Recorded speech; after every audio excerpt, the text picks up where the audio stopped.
Recording in progress.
Welcome, everyone. Thank you so much for joining this evening. I'm Mayor Ashley Stolzman. I'd like to call the meeting to order for our Tuesday, July 12th, 2022 City Council meeting here in Louisville. Could we please have a roll call? City Clerk Muse. Mayor Stolzman? Here. Mayor Pro Tem Maloney? Here. Councilmember Fahey? Here. Councilmember Brown? Here. Councilmember Most? Here. Councilmember Lay? Here. Councilmember Dickinson? Thank you, everyone. If you'll please join me and rise in the Pledge of Allegiance.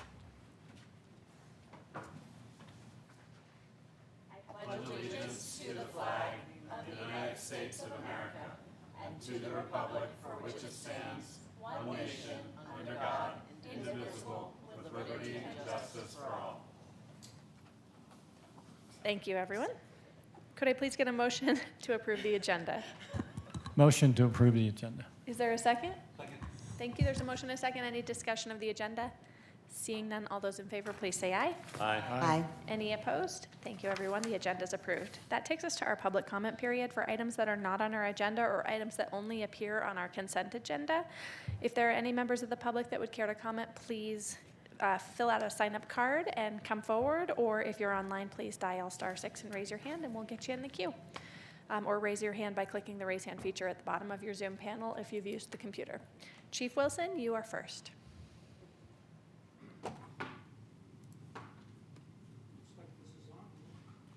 Now it's on. Good evening, Mayor, City Council members, city staff. I'm John Wilson, Louisville Fire Protection District 895 Viapio Way. I'm here for the quarterly kind of check-in and answers any questions. While this is really sensitive, I'll step back a little bit. And also I have my safety tip. So are there any questions first? Any questions from folks?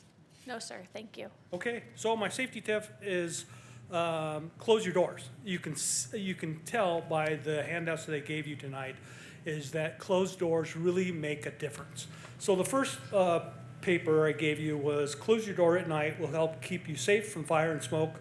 And if you look at bullet number 3, helps keep your home and all your stuff safe. So if you go to the next page is a fire in a garage that we had recently. And then the very middle of the picture is the door leading into the house. If you go to the third page, that's the door on the other side. So you can see a big difference between the garage fire and inside the house. So it's just more proof that keeping your doors closed will keep you safe. So thank you very much and have a good evening. Thank you, Chief. That's great. Seeing no other members with public comments, that'll take us to our consent agenda this evening. Is there a motion to approve consent agenda? Motion to approve the Is there a consent agenda. Second? Thank you. Any discussion of consent agenda? Seeing none, all those in favor, please say aye. Aye. Any opposed? Thank you, everyone. The consent agenda is approved. That takes us to council informational comments on pertinent items that are not on our agenda. Any council comments this evening? Just want to provide a quick update. I know I've talked to a couple community members that just hadn't heard about our city manager's accident. And so just reminding everybody, our city manager had an accident where another vehicle struck him when he was on his motorcycle. And so he's been recovering really well and had several surgeries, but he is back in the hospital. And so we're all wishing him well and really grateful for all the other staff members that are supporting the city in his absence. So Jeff, we're thinking about you. Any other council members have comments on items that are not on the agenda? All right. Seeing none, that takes us to our city manager's report. And our finance director, Kevin Watson, is our acting city manager. No report, thank you. Thank you very much. That takes us to our regular business. Oh, and I do not have my computer open. So our first item on our agenda is a proclamation for standing against racism. Thank you, Councilmember Brown, for pulling that up for me. Thank you very much, even better. And so I will read the proclamation, and then we'll get a council member to make a motion, and then we'll approve the proclamation together. So we are standing against racism proclamation, whereas in the wake of hate-motivated shootings in Buffalo, New York, and many other unprovoked attacks on people of color, the city of Louisville denounces white supremacy and hate the hate it represents, and the violence it foments. And whereas racism is rooted in the foundation of the United States, in which people of color have been subjected to hardships, disadvantages, and violence that's created a legacy of inherited trauma across generations.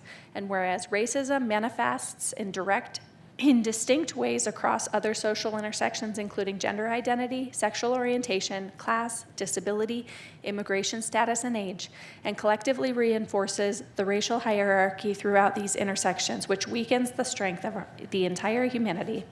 And whereas structural racism plays a large role in determining the conditions in which people are born, grow, work, live, and age, and affects people's access to housing, education, food, transportation, political power, and other social determinants of health.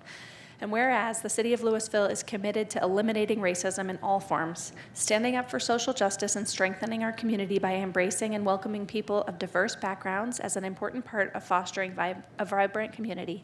And whereas it's important for the city of Louisville to support and commit to well-being and safety of all community members, and supports those who raise their voices to condemn racism, prejudice, and inequality.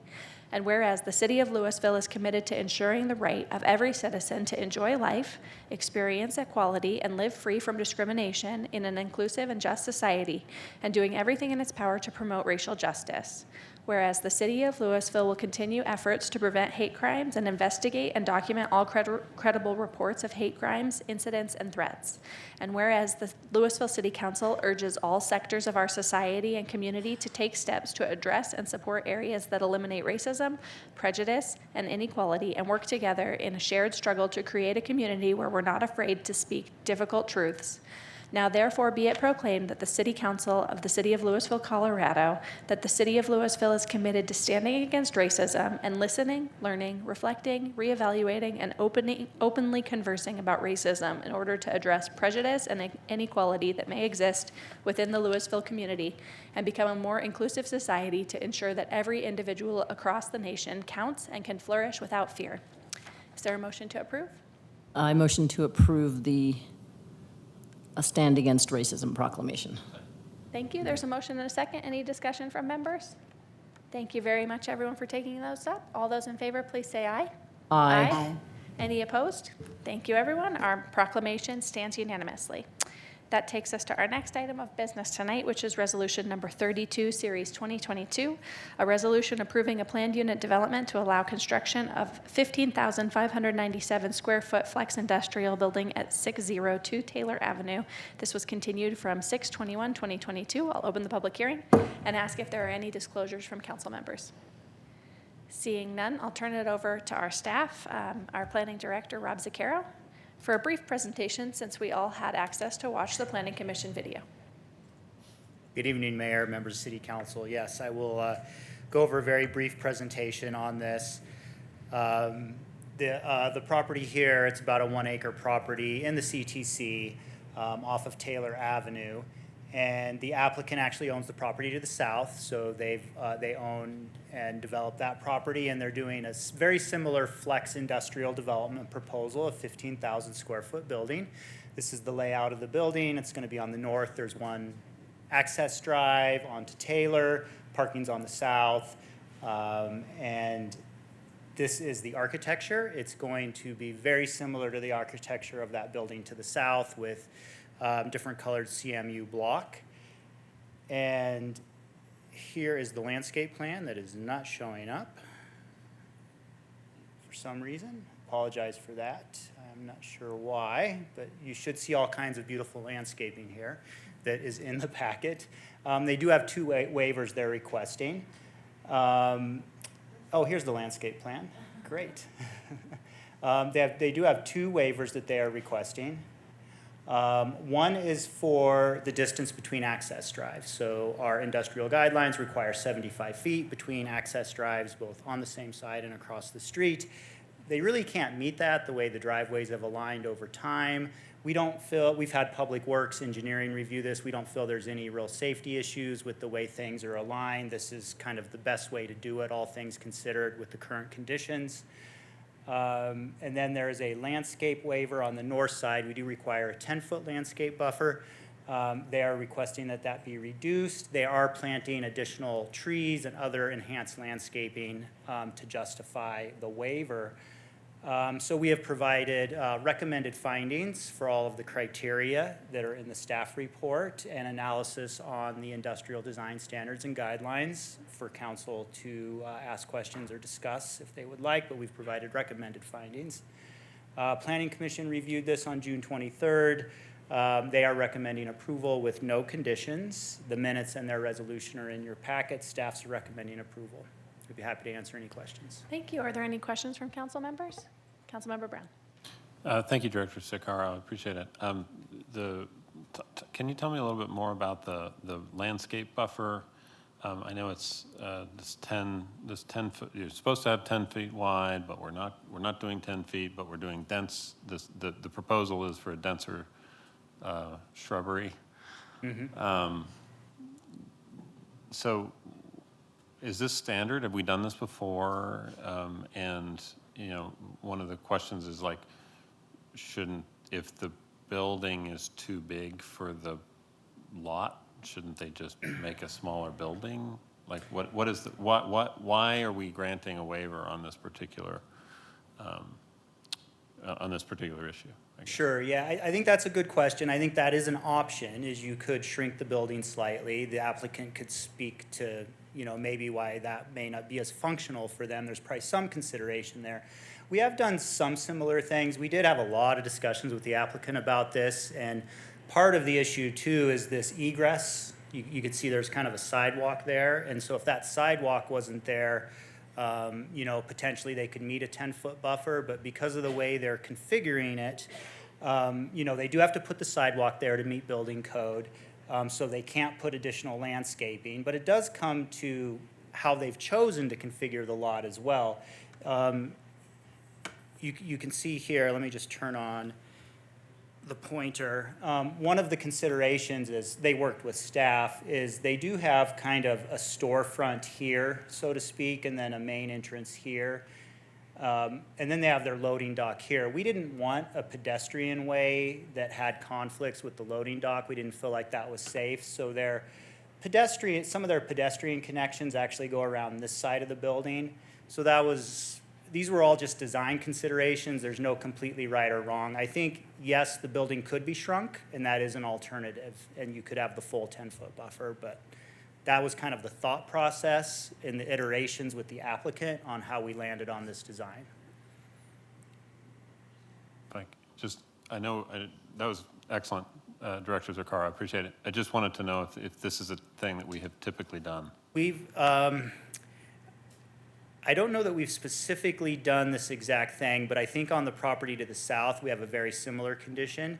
where they have a much narrower space. And I think in the past, the city has even accepted things like a crusher fines path and called that landscaping. But we felt currently that it was safer to have a hard surface path, for example, so that was part of the consideration as well. Any other questions? Councilmember Most. Thank you. I have a question about this Grasscrete, I guess it's a turnaround? Yes. Okay, so I was not 100% clear when I was watching the Planning Commission meeting on this. Is this area that is Grasscrete, and I actually love the idea of Grasscrete. I'd like to see the whole parking lot be Grasscrete. That would be awesome. Anyway, is that counting against the landscaping allocation for this property, or is that part of the parking lot, or? Yeah, that's a great question. Without that Grasscrete, they would not meet the minimum landscaping requirement for the site. Staff, we wouldn't support all of the landscaping being Grasscrete, but we thought this was a creative solution for a limited amount of Grasscrete to also meet that landscaping requirement. It is just an emergency turnaround, so it's not part of the normal Right. drive aisle. So there was some concern at Planning Commission about the use of Grasscrete in general, but we thought with a limited use of it, it could be a good way to meet the landscape requirement. We're not worried about durability because it will rarely be used. And they're not allowed to store snow on there, for example. That's prohibited, so it should remain open and safe and, have some greenery if maintained properly. I love the idea of having Grasscrete. I'm not sure I love the idea of using that as square footage that's allocated towards landscaping. Yeah, and there would be a waiver, so if council decided that didn't meet the standard, there would need to be a third waiver considered. Any other questions from folks? Thank you. Would the applicant care to say anything this evening?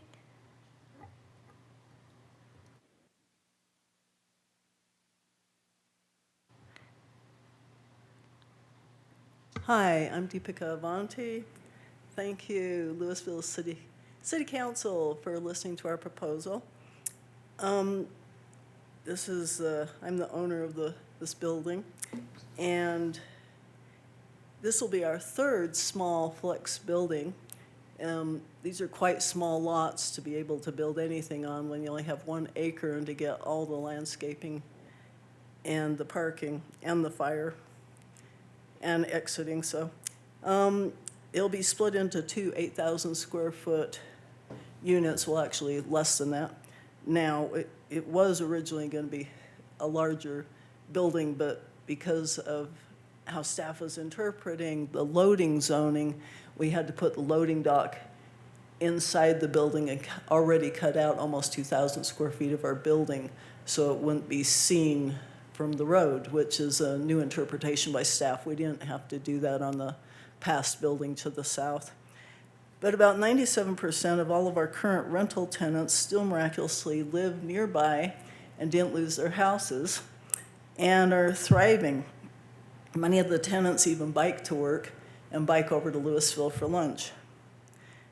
93% of our local startup entrepreneurs have continued to succeed in their businesses. And some of the businesses are like recycling medical supplies, solar power, wind power, doing police, researching how to make better police walkie-talkie systems, how to do better skin products.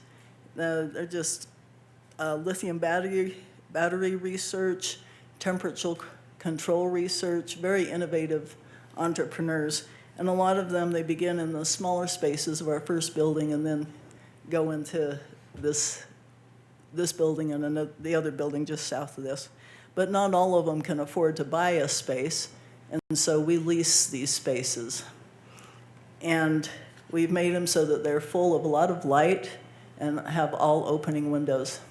So people really enjoy them and thrive, and we were inspired to make these this type of building so that people wouldn't be in kind of dreary flex warehouse spaces that are really dark. So we feel that we're supporting people's mental and physical health, and we've made them beautiful out of the split-face block. And actually, some of the best xeriscaping in the entire park are at our buildings. At least we feel that way. And this has a ton of extra. We doubled the landscaping on the north side to make sure that we had plenty of the landscaping.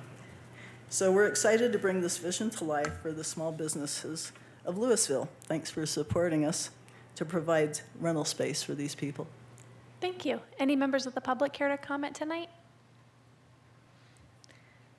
Seeing none, that takes us back over for council questions and comments on the application. Any council comments or questions remain? Councilmember Most. Yeah, just no one else speak. Oh, so the one other thing that I think came up in the Planning Commission, which I think it was kind of unclear, was there was an issue raised about dark skies lighting. And I think that you had responded that you were willing to go back and look at that. If that was gonna, if we could conform to what I believe is hopefully coming down the line for dark skies lighting. And I know there was some conversation about it. Given that conversation at the planning meeting, I didn't really understand where we left that. And I don't know if it's possible to clarify, your willingness to comply with those standards. Yeah, we did research it. I'll have my civil engineer speak Okay, more great. about it. But it turns out that the current energy code for lighting is in contradiction to the dark sky proposed code possibly next year. And we can't meet the current law with doing the dark sky. But here's Okay. Curtis. Hello, my name is Curtis Kostecki, Creative Civil Solutions, 723 Main Street, Longmont, Colorado. Bear with me while I load a slide real quick. So we did look into the options of lighting and putting in 2700 Kelvin lighting. We talked to staff, as can be seen on the email up here on the screen, after talking to our electrical engineer. What it turns out is there's not a lot of options for 2700 Kelvin lighting out there. They are, for some of the larger manufacturers, still new in development, but 2700 Kelvin lighting requires more energy than the 5000 Kelvin lighting. While we don't support the 5000 Kelvin lighting, we're using a 3000 Kelvin lighting, which is really close to it. And so I am copying our communications with staff that we did look into it, but it would have required reanalysis of our photometrics, selection of new fixtures, and possibly even an additional pole or two to create the amount of light necessary to meet the photometric codes within the plan. That would have potentially put us back into Planning Commission again and then delaying our groundbreaking. So what I'd like to share is the staff email that we just had there, and just saying that we did try to coordinate with staff and let them know kind of what we were researching. And then from Lithonia Lighting, we actually have the documentation that the lower the Kelvin number, so 2700 Kelvin, is actually a higher power requirement than the 5000. So as you get brighter lights, they require less power than the dimmer lights to create the same level of light at the ground. And they also stated that at Lithonia, only one of their 6 parking lot lights actually can meet the 2700 Kelvin requirement. So the selection is limited. To further state, that's the only light that Lithonia has, and they're a major manufacturer. And as you can see, the lumens per watt, which is how much light generated per watt of power, actually is less as you go towards the 2700 Kelvin range, more watts per lumen at the 2700 Kelvin range than the output of the 5000. So it decreases the energy efficiency. It's just like having a flashlight and putting a red lens over it. It decreases the output. So that would have required us to add more lighting, reanalyze, and potentially be back at planning again. And we didn't want to do that because we're trying to beat the fall ground break. To give you guys an idea, those are the samples of 2700 Kelvin versus 3000 versus 4000 and 5000. 3,000 is very close in appearance to 2,700. And same, another example of that. And these are just internet pictures that I pulled to try to help demonstrate that we're pretty close to compliance with the future code, and it would have set us back, we feel, to have had to try to redesign at this last minute. So respectfully, we put our pound of flesh in and tried, but we couldn't make it, we didn't feel like. And having some lights at 2,700 Kelvin and some at 3,000 would look odd, having different light colors across a site. So without balancing it and redoing everything, it would have put us behind. Okay. Thank you. Any other comments or questions from council members? I just, you don't need to stand here anymore. Thank you so much. I just want to thank everyone for their work on this, the staff and the applicant for bringing it forward, and the Planning Commission for working so hard on this. It has really great pedestrian circulation. I was really impressed with the xeric landscaping and the abundance of trees. That'll make it really nice for people to be able to work in this facility, and it is a really beautiful landscaping plan, and I am grateful for the use of the grasscrete. I think that's a really great solution to something that otherwise would just be asphalted over. And then we'd be just approving a waiver. So I think it's really innovative, and the articulation in the building is great, and given the COVID pandemic situation, it's awesome to see the opening windows. That's a really nice feature, and that'll be wonderful for the people in the building. So I'm grateful for the design and the things that you're bringing forward, and look forward to seeing the space approved. Any other council comments or discussion? Any potential motions? Mayor Pro Tem Maloney. Thank you, Mayor, and thank you for going first this time. You always have to do the wrap-up. I also appreciate the application, and I appreciate the work with staff, and I appreciate all the work that staff has done with this. Thank you for, giving us an illustration of lighting. It's something we think is important, but for me, we want to be able to make these things a requirement when they're really doable. And so I think you help educate me a little bit on this, so I really appreciate it. I also want to thank the Planning Commission for their discussion, although I didn't watch the whole thing like some of my fellow counselors. I did read all the minutes. So I'm going to make a motion to approve resolution number 32, series 2022. Thank you, Mayor. Is there a second? There's a motion and a second. Any other discussion or comments before I close the public hearing? Councilmember Fahey. I just have one question, and that's on the lighting. I understand the color choice on the lumens, and I'm wondering, for the exterior lighting, is there going to be a shade on the top so that all of the light is focused downward and not up into the sky? Director Zakara? Yes, all of the exterior lighting will be fully recessed. So Oh. that is one of our requirements with the IDDSG. Wonderful. Yes, yeah. Thank you. They won't have back shields like a residential back shield, but it'll be fully recessed. Okay. Any other comments or questions before I close the public hearing? Councilmember Brown.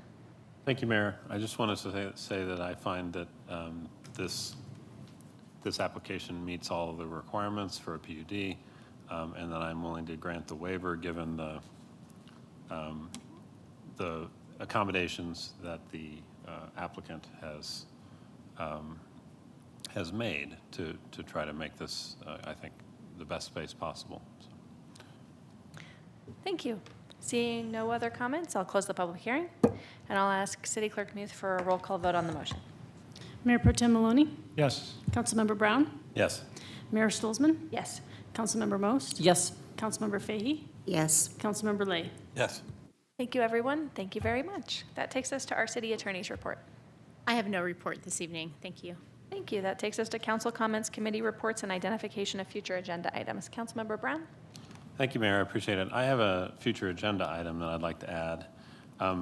Last week, the governor issued an executive order directing state agencies to protect access to reproductive health care in Colorado. It was executive order numbered D 2022-032. And among these, the provisions of that order, it directs all state agencies and principal departments to not, unless pursuant to a court order, provide information or data, including patient medical records, patient-level data, or related billing information, or expend time or money or facilities, property, equipment, blah, blah, blah, blah, blah, in any investigation or proceeding initiated in or by another state that seeks to impose criminal or civil liability or professional sanction upon a person or entity for conduct that would be legal in Colorado relating to providing, assisting, seeking, or obtaining reproductive health care.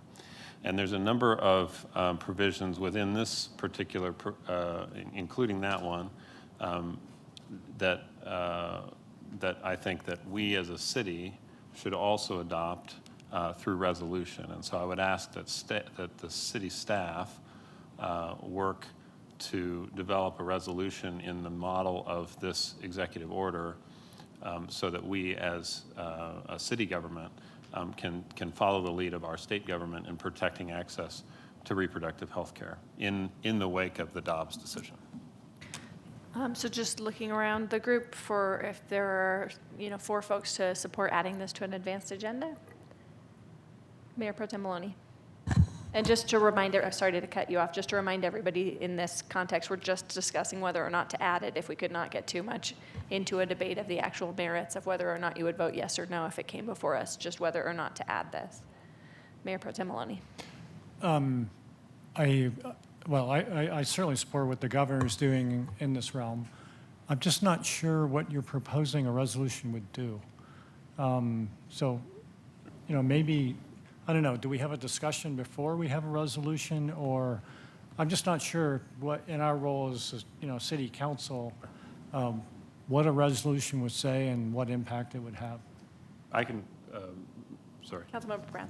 Thank you, Mayor. I can clarify my motion. I apologize for not being clear.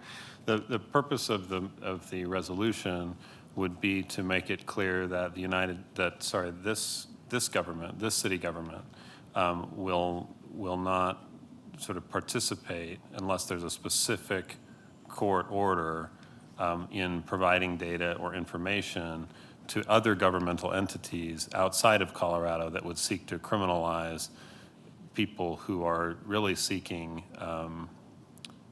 reproductive health care. And I can think of, situations where a person might come and stay with someone in Louisville seeking access to reproductive health care. Perhaps it may be, these abortion may be illegal in the state that they come from, and that particular state may seek to criminalize it. And this would be a resolution saying that it's the policy of our government that we don't participate in basically taking away people's fundamental access to reproductive health care. So if I was to try to say that in my words, so we're basically saying we'd have a resolution supporting the state's position. More or less. I think I would want to actually spell it out, but yes, I think that's right. It would be based on this executive order that the governor put out last week. Yeah, I mean, I'm not arguing against it. I'm just trying to understand what impact we make. Yeah. Because if there's a law of the land or an executive order that covers it, what would our impact be if we do a resolution? So I don't disagree with the thought. It's not clear where that goes. Mayor, if I can clarify, I just want to make sure that the governor's order pertains to state agencies only. And it does not necessarily pertain to our government. So as a local government, we would have the jurisdiction, it's my understanding that we would have the ability to determine, because there is no law to this effect, this is an executive order that pertains only to state agencies. We would have the discretion as to whether or not, our police force, for example, or our detectives might participate in investigations of this nature. So I just want to caution that I think we've taken the discussion part of it far enough and find out if folks are supportive of putting it on an advanced, on a future agenda. Councilmember Most. No, I just Your support, oh, yours just a thumbs up. Any, if we could get to 4, okay, it looks like we have 4 thumbs up to have it on a future agenda. If there's a difference of opinion, I'm not seeing any debate, so we'll add that to a future agenda. If I can ask, Emily Hogan, could you help me make sure we convey that to everybody in the city manager's office, just because not everyone's here? Thank you very much. Any other committee reports or council comments? All right, seeing none, we're adjourned. Thank you, everyone.